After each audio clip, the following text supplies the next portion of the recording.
today.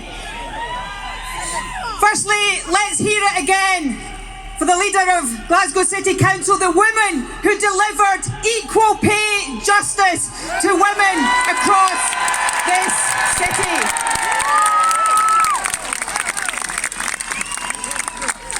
We are gathered here today in our thousands in the beautiful civic square of Scotland's biggest city. And we are gathered here for one simple purpose. And that purpose is to demand the right to choose a better future for our country. We are gathered here to demand the right to choose an independent future for Scotland. My friends, make no mistake, the general election that we face now on December the 12th is the most important election for Scotland in our lifetimes. The future of our country is on the line. And there is no doubt whatsoever that Scotland stands at a crossroads moment. Down one path is a future that will be dictated to us by the likes of Boris Johnson.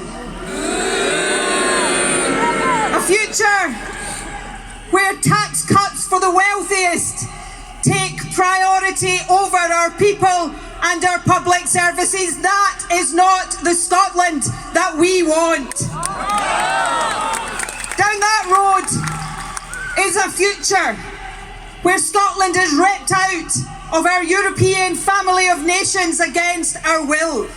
A future where the UK turns in on itself. A future of a hostile environment for migrants. That is not the Scotland that we want. There are people here today from every corner of our country, but I want you to give me a shout right now if you are a new Scot.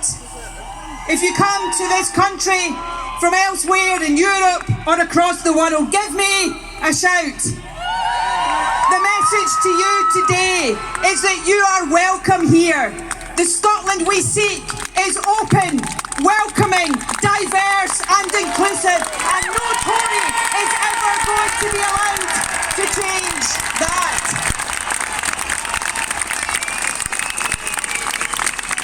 And down that Boris Johnson path lies a future where Boris Johnson has his strings pulled by Donald Trump.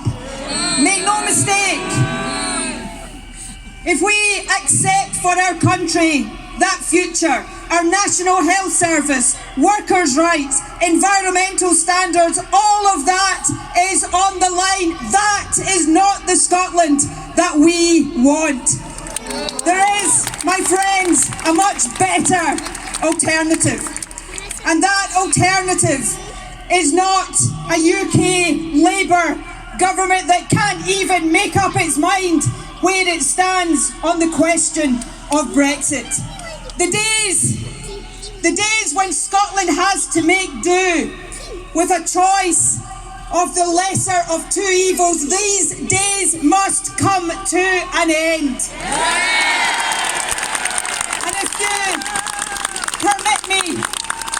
if you permit me, given that I've been speaking about Boris Johnson and Jeremy Corbyn, to go off at a bit of a tangent, let me send a message to both of them.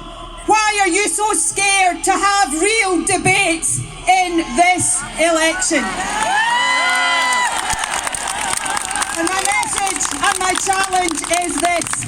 I'll debate either of you. I will debate both of you anytime, any place.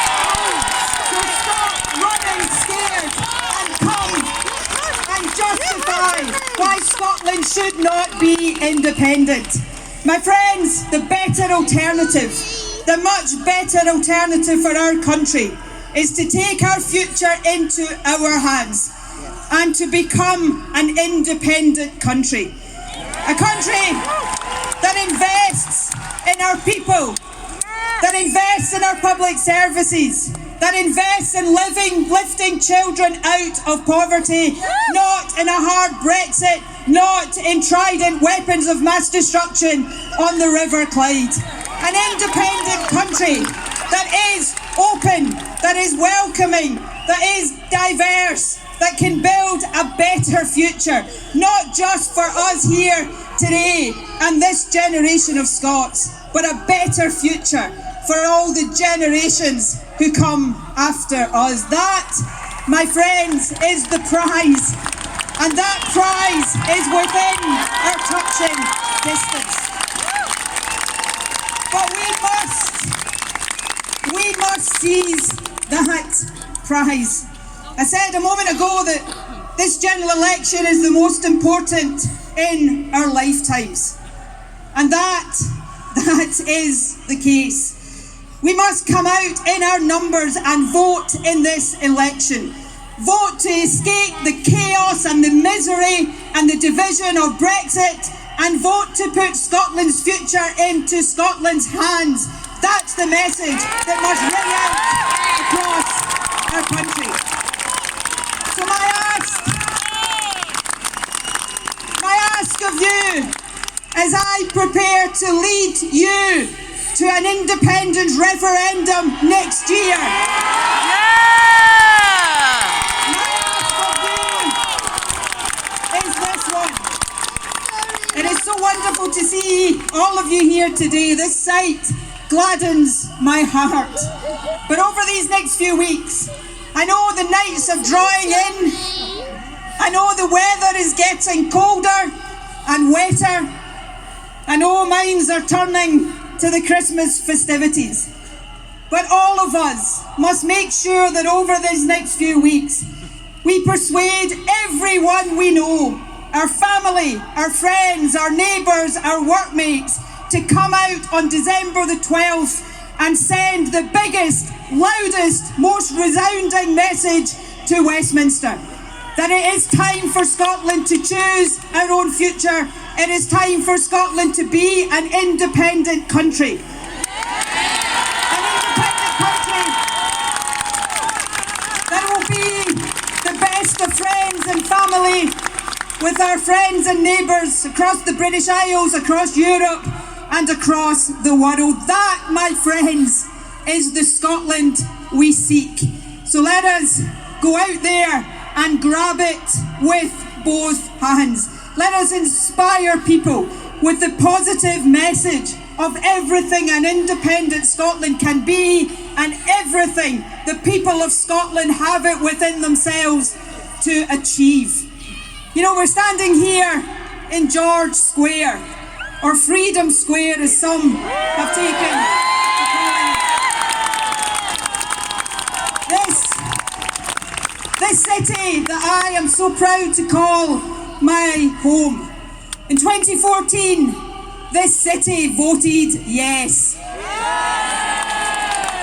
But next year, our challenge, our opportunity, is not just to make sure that this city votes yes in even bigger numbers. Our challenge and our opportunity is to make sure that every part of Scotland votes yes to independence. And when that happens, fueled by your energy and your passion, and let me just before I finish tell you that your energy and your passion fuels me every single day, and I am so grateful to each and every one of you for that.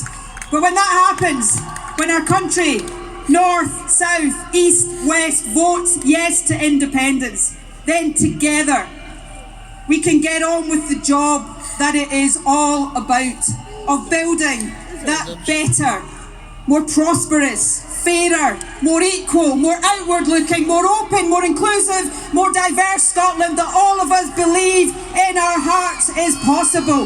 Let's win our independence. Let's win